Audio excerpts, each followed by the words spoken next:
और अगर तुम्हें ये भ्रम हो कि एकांत में आसन लगाकर ध्यान लगाने से भगवान की प्राप्ति हो जाती, तो बगुला बहुत एकांत में जल में खड़ा होकर एक टांग केवल ध्यान लगाता है, लेकिन मछली का भगवान का नहीं, तो उसका उद्धार हो गया क्या? ये तुकाराम जी की बात है। अगर तुम्हें ऐसा भ्रम हो गया हो कि कोई एकांत गुफा हो, घुस जाऊं बस वहां भगवत प्राप्ति हो जाएगी, तो चूहा और सांप रात दिन बिल में रहते, इनको भगवान की प्राप्ति हो गई क्या?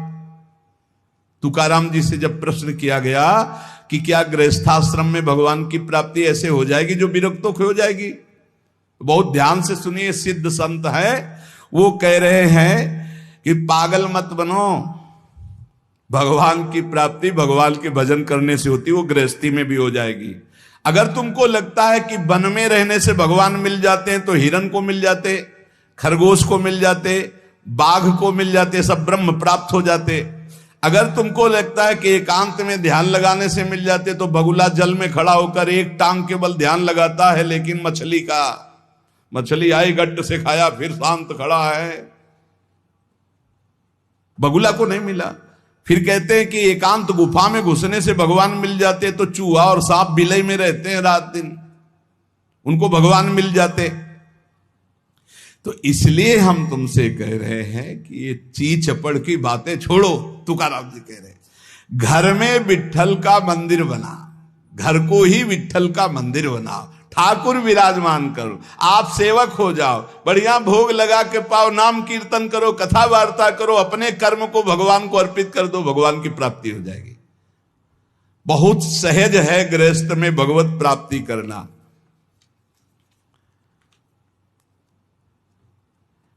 हम तुमसे पूछते हैं, जो लोग सोचते हैं अन्न नहीं खाएंगे तो भगवान की प्राप्ति हो जाएगी, तो कितने ऐसे जीव हैं हमारी प्रकृति में? तुकाराम जी कह रहे हैं ये बड़े महापुरुष हैं, किसी के कहो सांप खातान करे क्या धान, बक भी कपट भरा भीतर भरा उदर मल से, करे चूहा भी एकांत गदहा भी भभूत रमावे, तुका जल नक्राले काग ही नहाए कहो तो। क्या अन्न न खाने से भगवान मिल जाएंगे? अगर हां, तो बहुत से पक्षी ऐसे हैं जो केवल फलाहार रहते हैं, बहुत से ऐसे हैं जो घास चर के रहते हैं, ना वो अन्न खाते हैं ना कुछ और, कुछ है फलाहार, कुछ है तृण चरते हैं, कुछ है पानी पी के केवल रहते हैं भैया, केवल पानी से। इन सबको भगवत साक्षात्कार हो जाता है क्या?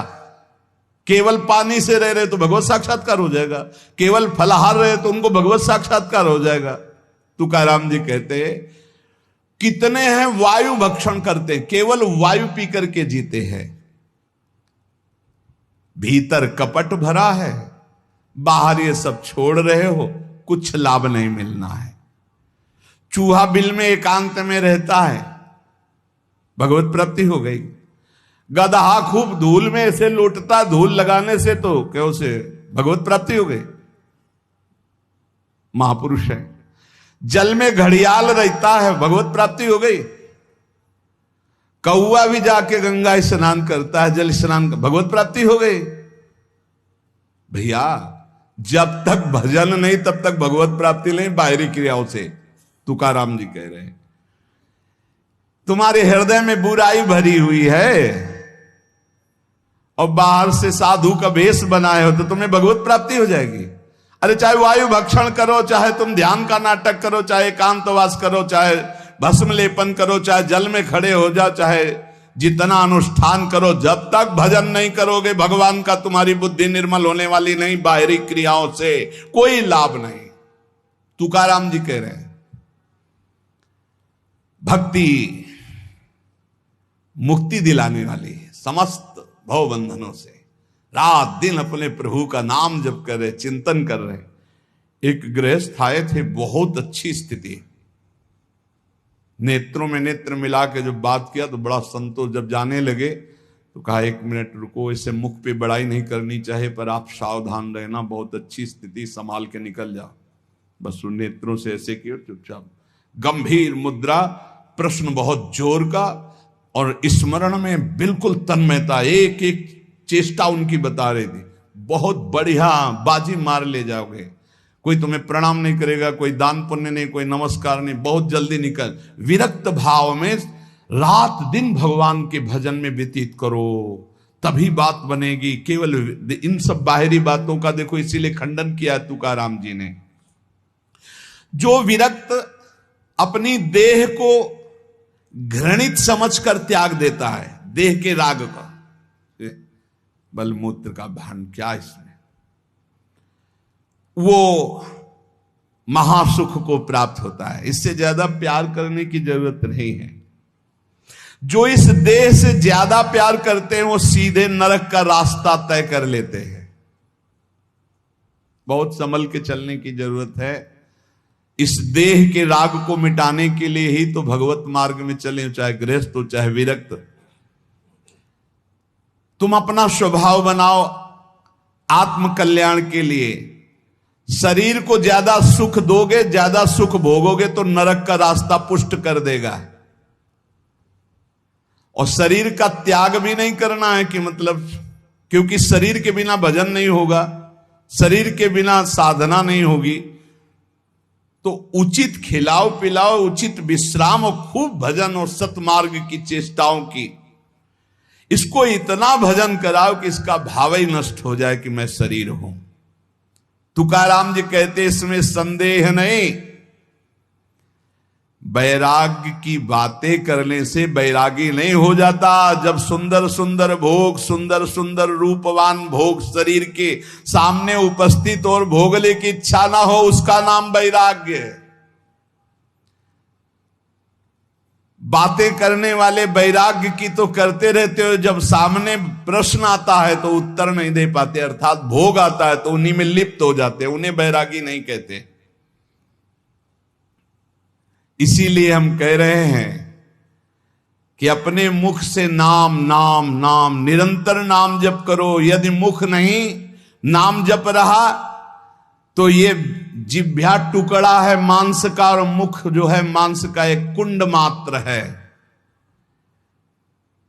नाम जप करो, सदगुरु प्रदत्त नाम जप करो। तुका कह रहा है सदगुरु की महिमा। सदगुरु कोई मनुष्य नहीं है। चितनासी न लगे बेल काही, तया न लगे मूल, वाचे सदा सर्वकाल राम कृष्ण हरि गोविंद। गुरुदेव ने जो नाम दिया है वो कोई मनुष्य नहीं, वो साक्षात राम कृष्ण हरि ही है। बंदो गुरुपद कंज कृपा सिंधु नर रूप हरि। उन्होंने चिंतन के लिए तुम्हें जो दिया है, सारा समय उस चिंतन में लगा दो। अमूल्य है तुम्हारा जीवन। हर समय राम कृष्ण हरि गोविंद नाम जिह्वा पर बना रहे। चिंतन नासी न लगे बेल, सर्वकाल करावे। चिंतन के लिए कोई समय नहीं है ऐसा कि हम नहा धो के फिर चिंतन करेंगे। अगर शौचालय में ही मृत्यु हो गई तो हर समय नाम जप, हर समय नाम जप। सदा राम कृष्ण हरि गोविंद का चिंतन करो। एक सत्य सार यही है, ना फलाहार रहने से, ना जल पीने से, ना वायु भक्षण से, ना इन सब बाहरी बातों से भगवत प्राप्ति नहीं होती। भगवत प्राप्ति होती सदैव भगवत चिंतन करने से, नाम चिंतन करने से। भगवान नाम कीर्तन भगवान की प्रसन्नता के लिए, भगवत कथा भगवत प्रसन्नता के लिए। तुकाराम जी कहते हैं गीता है, श्रीमद् भागवत है, ये भगवान की प्राप्ति के लिए चर्चा हो रही है। जो भगवत प्रसाद रूप मिल जाता है उससे जीवन यापन का। जब तक जीवन है हमें हर समय भगवान नाम जप, भगवत कथा, भगवत भक्तों का संग, यही करना है। प्रभु के नाम की महिमा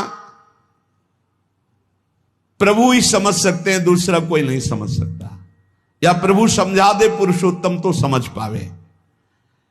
कर्म के फेर में पड़ा हुआ जीव अगर अट्टहास करके नाम पुकारने लगे तो कर्म बंधन नष्ट हो जाए। राधा राधा राधा जोर से चीख चीख कर, तो बोले कर्म बंधन विध्वंस होते हैं। जितने के कानों में नाम पड़ेगा सबका मंगल होता चला जाएगा। तुकाराम जी कहते जो मैं कह रहा हूं उसे सुनो। मैंने इसलिए कहा कि आप नाम को और कथा को बेचो मत, क्योंकि ये रहस्य की बात है। इससे श्री कृष्ण अधीन हो जाते हैं। विठोबा का नाम, विठोबा की कथा विठोबा को अधीन कर लेते हैं। महापुरुषों के वचन समझने हैं। जैसे सत स्त्री के अधीन उसका पति हो जाता है, उसके आचरण, उसका व्यवहार अपने पति को अधीन कर ले, ऐसे सद्भक्त भगवान को अधीन कर लेते हैं। यहां तुकाराम जी भगवान की अधीनता के लिए कह रहे हैं, तुम अपने परमार्थ को खो मत। तुकाराम कह रहे हैं धन के अधीन हो जाना, काम के अधीन हो जाना, नरक की यात्रा करना है। इसलिए विठोबा के अधीन हो जाओ, रात दिन नाम कीर्तन करो, तुम्हारी वांछा पूर्ण हो जाएगी, तुम्हारी मनोकामनाएं पूर्ण हो जाएंगी। मदारी का बंदर वैसे नाचता जैसे मदारी नचाता है, ऐसे उमादार जो सिद्ध की नाई सबई नचावत राम गोसाई। उनसे प्रार्थना करो, तुम्हारा नाचना बंद हो जाएगा माया का, दूसरा कोई नहीं रोक पाएगा, क्योंकि इस नाचने का रिमोट उन्हीं के हाथ में। मामे वे प्रपद्यन्ते माया में ताम तरंती थे। कभी भी उपासक भेद मत में पढ़कर तर्क वितर्क न करे। हरि हर सब एक हैं, हरि हर सब एक हैं। जैसे पीछे कहा था ठाकुर ठाकुर सब एक है, संत संत सब एक, और जो संतन का सेवन करे सो जागे शुद्ध विवेक। ऐसे यहां कह रहे तुकाराम जी के हरिहर में भेद नहीं है। जो भेद फैलावे, लड़ाई झगड़ा करे, ऐसे से दूर रहना। मिठास में चीनी है, चीनी के खिलौने बने हैं, एक सवार बना हुआ है, एक घोड़ा बना हुआ है, दोनों में चीनी क्या कम है क्या? बराबर चीनी है। चाहे घोड़े से शुरू करो तो मिठास, सवार से शुरू करो। दीपावली में आते ना बने, ऐसे ही चराचर जगत में सेवक स्वामी बना, वही सच्चिदानंद है। हरिहराम भेद नाही नका करुम वाद, एक एकाचे हृदयम गोडी साखे रेचे ठाई। जहां हरिहर में कोई भेद करके निंदा करने लगे, वहां से कान में अंगुली डाल के चल देना चाहिए। एक ही ये परम तत्व है। ये झूठ मूठ अज्ञानी जन बहस करते रहते हैं, इनके हृदयों में बिल्कुल भगवदानंद की मिठास नहीं है, इनकी बातें नहीं सुननी चाहिए। भेद करने वालों की दृष्टि में जो माया का पर्दा लगा हुआ है, भक्तों की दृष्टि में वो पर्दा नहीं होता। वो बेपर्द देखते हैं कि सर्वत्र एक ही भगवान विराजमान है। जो सर्वत्र एक ही भगवान विराजमान ऐसा मान लेते हैं, उनके आगे पीछे दाएं बाएं भगवान की रक्षा शुरू हो जाती है। ध्यान रखना। जो सर्वत्र अपने भगवान को देखते कि सब रूपों में मेरा ही भगवान है, तो कह रहे देवु उभा मांगे पुंडे उगवी कोंडे संकटा। कोई संकट उसे छू नहीं सकता, चारों तरफ से भगवान की सुरक्षा रहती है उस भक्त के जीवन में। विश्वास करो इस बात पर, चारों तरफ से भगवान सुरक्षित रखते हैं। और जो सदैव संतों का स्तवन करके भगवान का भजन करता रहता है, उसमें कोई ऋण नहीं रह जाता। यह भी एक प्रश्न आया था कि देव ऋण, ऋषि ऋण, मातृ ऋण, पितृ ऋण, इनसे कैसे ऋण हुआ जाए। क्या कह रहे हैं तुकाराम जी? जो संतों का स्तवन करता है, उसके हृदय में भक्ति होती, जो भगवान का भक्त होता है, उसका कोई ऋण नहीं रह जाता, सब ऋण मुक्त हो जाते हैं। एकादशी स्कंद में भगवान श्री कृष्णचंद्र जी ने उद्धव जी से कहा है, जो मेरा अनन्य भाव से निरंतर चिंतन करता है, उसे मैं सब ऋणों से मुक्त करता हूं। देव ऋण, ऋषि ऋण, पितृ ऋण, मातृ ऋण, इनसे उऋण होने के लिए प्राणपन से श्री हरि के चरणों का चिंतन करो। जैसे जैसे कोई भगवान का ध्यान करता है, तो भगवान का प्रभाव उसमें उतरने लगता है। चाहे वो सगुण चाहे निर्गुण, जैसा चाहे वैसा साक्षात्कार कर लेता है। ये बहुत बड़े महापुरुष के वचन हैं, बहुत ध्यान से सुनो, पकड़ो। तुम्हें किसी के आगे घिघियाने की जरूरत नहीं, भगवान का स्मरण करने की जरूरत है, भगवान का ध्यान करने की जरूरत है। जैसे जैसे कोई भगवान का ध्यान करता है तो भगवान के सब सद्गुण उसमें आने लगते हैं। चाहे वो सगुण साक्षात्कार करना चाहे या निर्गुण साक्षात्कार, उसमें योग्यता आ जाती है। ज्ञाने विठ्ठल ब्रह्मो नवे त्वाचे बोलो नाई कावे, महाराष्ट्र भाषा में कहते हैं मेरे तो सर्वस्व ब्रह्म विठ्ठल भगवान है, तुकाराम जी कह रहे हैं।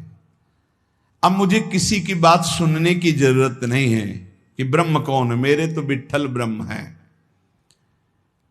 जो वाणी से अगम्य है मैं उसकी स्तुति क्या करूं, वेद भी जिसकी नेति नेति कह के चर्चा करते हैं मैं उसकी क्या चर्चा कर पाऊं। पर मेरी वाणी को नशा हो गया है उनकी चर्चा करने का। आहा, मेरी वाणी को नशा हो गया, बिना उनकी चर्चा किए, बिना कीर्तन किए, बिना गुण गाए हमें चैन नहीं पड़ सकता। कोई ना हो तो ठाकुर जी को श्रोता बना के सुनाने लगो, ऐसा नशा होना चाहिए। सुनो, अपनी चर्चा आप ही सुनो, ठाकुर जी के सामने बैठ जाए और वाणी लेकर उन्हीं की चर्चा उन्हीं को सुनावे। संसारिक आदमी कर्मेंद्रियों से प्रेरित होकर कर्म करता है, वासना से प्रेरित होकर नाना प्रकार के सुख दुख भोगता है। पर हम कायिक, वाचिक, मानसिक केवल अपने विठ्ठल के लिए कर्म करते हैं, ये बात समझो। संसारिक आदमी कर्मेंद्रियां भाग रही भोगों की तरफ, कर्म करता है, पाप या पुण्य, सुख या दुख भोगता है।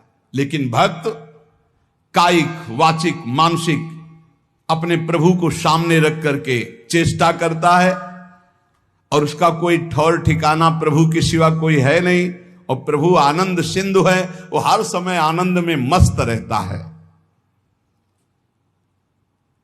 कहीं किसी और का प्रयोजन नहीं रह गया है। तुकाराम जी के सब जगह विठ्ठल तू ही तू मुझे दिखाई दे रहा है। तन, वाणी, मन ये सब तेरे चरणों में अर्पित हो चुके हैं। भगवान अब मेरा कुछ नहीं बचा, केवल आप ही मेरे बचे हो। ये हम लोगों के लिए आदर्श वचन है। हमें ऐसा होना है, प्रभु के सिवा हमारा कोई नहीं। अभ्यास बल में बहुत बड़ी ताकत है। अभ्यास बल हो जाए तो व्याघ्र और सर्प को भी अधीन किया जा सकता है। व्याघ्र बाघ को और सर्प को, अभ्यास बल। देखो, जो बचपन से अभ्यास करवा लिए सिंह आदि का, तो ऐसे बछड़े की तरह हाथ फेरते हैं, साथ खेलते हैं, कोई फर्क। सांप पकड़ने वाले जो सर्प मित्र होते हैं, इतना बड़ा अभ्यास कि बड़े से बड़े विषैले सांप को 5 मिनट में अपने वश में करके, व्याघ्र और सर्प को अपने वश में किया जा सकता है। अभ्यास से विष को पचा लिया जाता है। जब उड़िया बाबा ने सुना कि एक महात्मा 10 ग्राम संख्या जहर रोज खाते हैं, तो कहा इसमें तो 10 आदमी मर जाए, ऐसा हो ही नहीं सकता। तो उन्होंने कहा महात्मा है तो उनका पता बताइए, मैं जाऊंगा। उड़िया बाबा वहां गए, महात्मा से कहा आप 10 ग्राम संख्या जहर रोज खाते हैं? उनका हाँ। बोले मैं देखना चाहता हूं, क्योंकि विश्वास नहीं होता, 10 ग्राम में तो 10 लोग मर जाएंगे। शाम के 4 बजे उन्होंने डाला सिलबट्टा में 10 ग्राम तौल करके जहर, संख्या जहर, जैसे धतूरा होता है इससे संख्या, उसे पीसा और पीस करके पूरा धोकर खप्पर में डाला और बस पी गए। महात्मा आए तो आश्चर्य की बात है। बोले तो रोज हम पीते हैं। तो बोले 10 ग्राम कैसे? तो बोले अभ्यास, पहले दिन एक बीज लिया था, ऐसे घस के चाटा, नशाया, कई दिन उसी बीज को घसकर चाटते रहे, फिर एक बीज, फिर धीरे धीरे आज 10 ग्राम पचा लिया। तुकाराम जी कह रहे हैं अभ्यास का बल करे तो व्याघ्र और सर्प को वश में कर ले। तो मन को वश में नहीं किया जा सकता, इंद्रियों को वश में नहीं किया जा सकता, अभ्यास से किया जा सकता है। अभ्यास योग युक्त ने चेतसा नान्यगामिना। अभ्यास से हम विष को पचा सकते हैं। अगर हम रोज भगवत कृपा से अपमान को पचाना सीख जाएं तो बड़े से बड़े अपमान को भी, निंदा को भी मुस्कुराते हुए सह सकते हैं। अभ्यास से वेदों का अर्थ समझ लिया जाता है। वेद पाठ का अभ्यास करो, धीरे धीरे वेद अर्थ समझा। इसलिए कुछ दुष्कर नहीं है, तुम अभ्यास में आओ। मेरा भजन में मन नहीं लगता, अभ्यास करो। अभ्यास में तुम जितना आगे बढ़ोगे उतने ही उच्च अवस्था को प्राप्त हो जाओगे। अभ्यास में बहुत बड़ी दम है। अभ्यास, एक एक कदम बढ़ाते चले जाओ। अभ्यास, एक एक इंद्रियों पर विजय प्राप्त करते चले जाओ। अभ्यास असाध्य को भी साध्य कर दे। इसका कारण तुका कहता है कि अभ्यास भजन का कर लो तो आप सिद्ध हो जाओगे। अभ्यास से सब कुछ हो जाता है।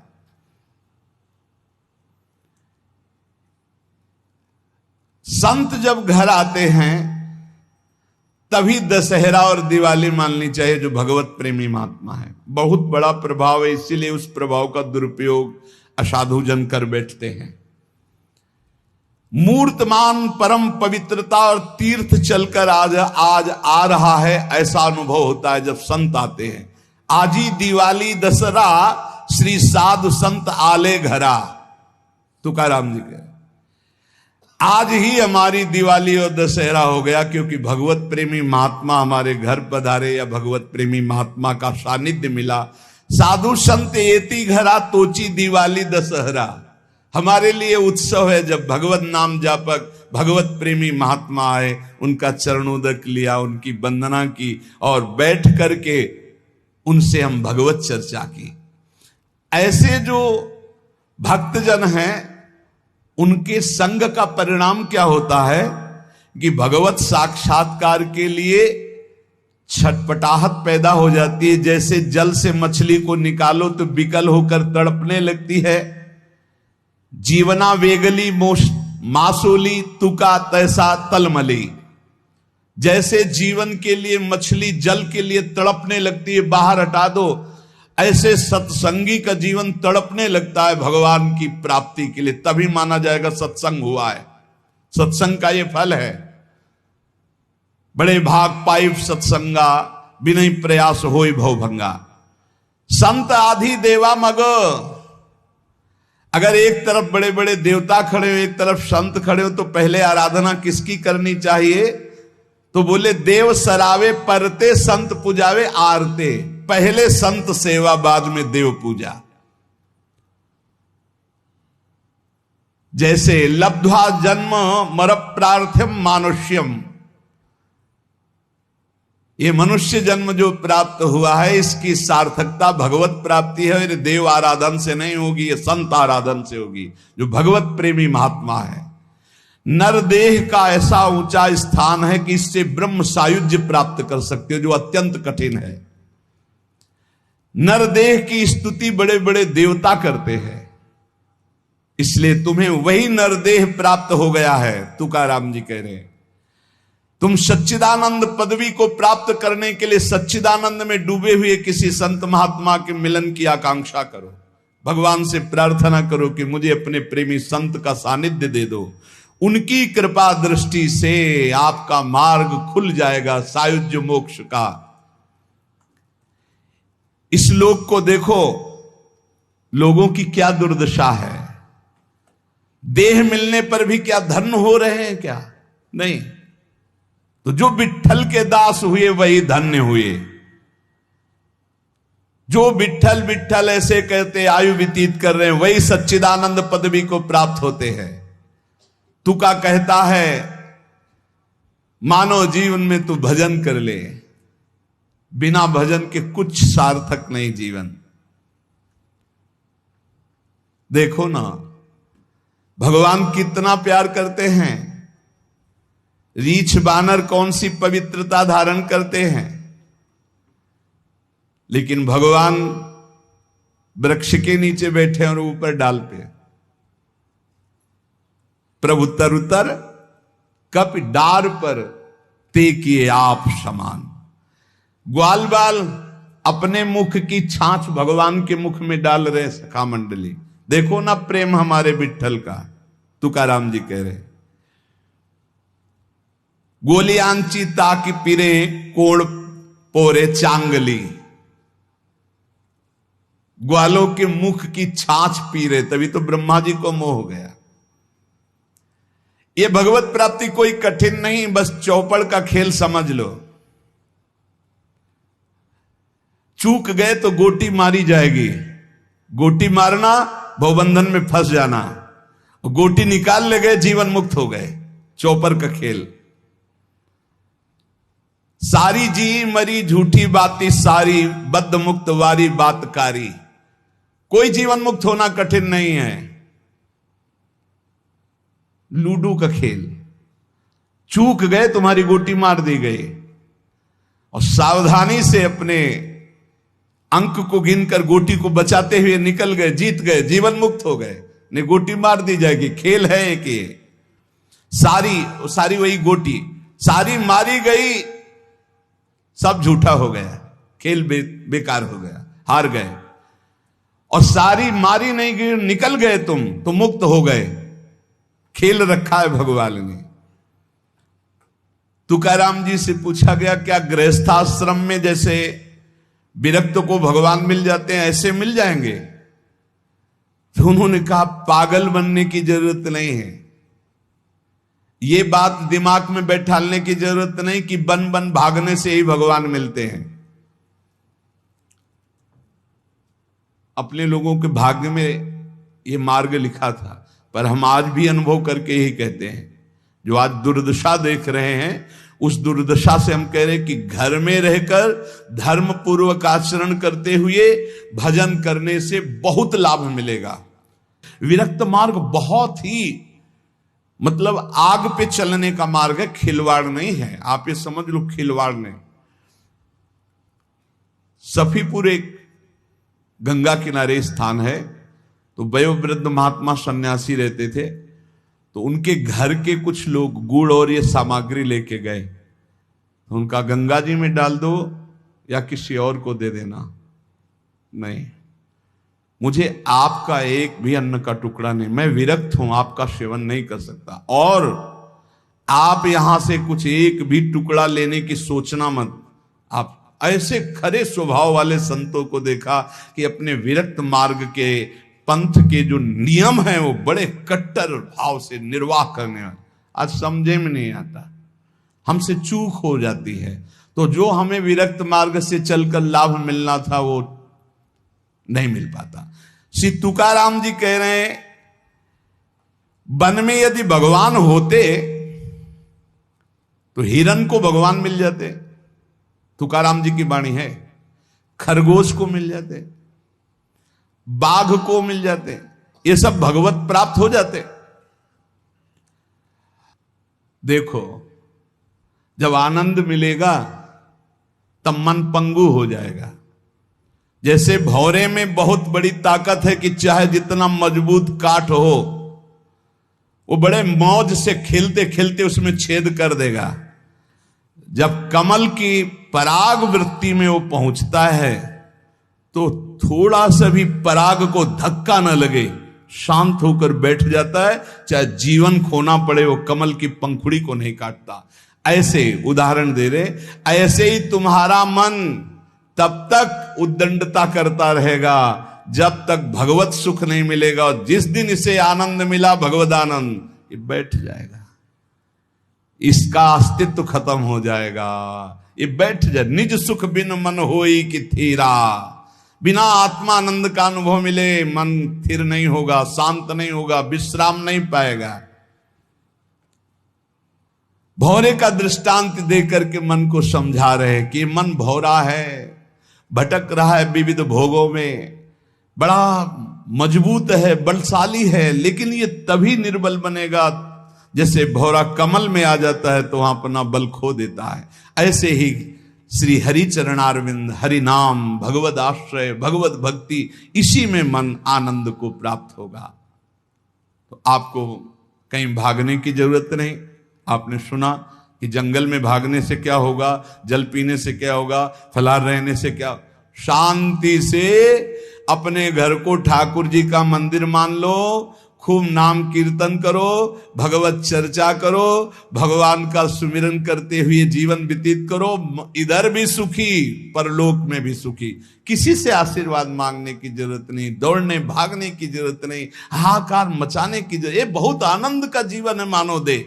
बस सुलझ जाओ, शांत हो जाओ, जहां तुम हो वहीं सब ठीक है। जो मिल जाए, रूखा सूखा फल है, अन्न है, जल है, जो मिल जाए प्राण पोषण करो, भगवान का चिंतन करो, सद आचरण करो, बड़ा आनंद में जीवन होगा। लेकिन आनंद से जीने के लिए असद आचरण करते हो, पापाचरण करते हो, आनंद की खोज में। कहां पापाचरण में आनंद है? इसलिए सद आचरण में आ जाओ, भगवद आश्रित हो जाओ, खूब नाम जप करो। भगवान मंगल भवन है, इस गेम से निकाल देंगे।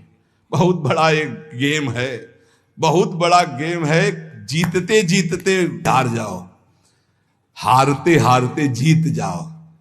तो हम तो जीत गए। नागरी दास ही जन्म जितायो, बलिहारी बलिहारी हमारी सबही बात सुधारी।